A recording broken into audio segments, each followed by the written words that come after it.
অসামান্য অবদানের স্বীকৃতি হিসেবে জাতিসংঘ শান্তিরক্ষা মিশনে কঙ্গোর রাজধানী কিনশাসায় দায়িত্বরত বাংলাদেশ পুলিশের নারী কন্টিনজেন্ট BNNFPU-1 এর সদস্যদেরকে জাতিসংঘ শান্তিরক্ষা পদক প্রদান করা হয়েছে।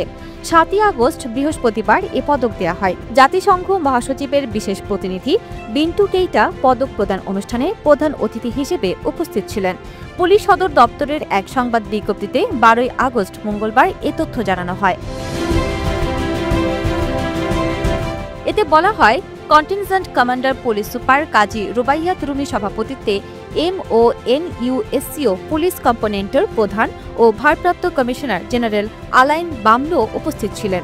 BNNFPU-1 রোটেশন 17 এর কন্টিনজেন্ট কমান্ডার পুলিশ সুপার কাজী রুবাইয়াত রুমির নেতৃত্বে মোট 178 জন শান্তিরক্ষী এ সময় উপস্থিত ছিলেন। তাদের মধ্যে 68 জন নারী জাতিসংঘ পদকে ভূষিত হন।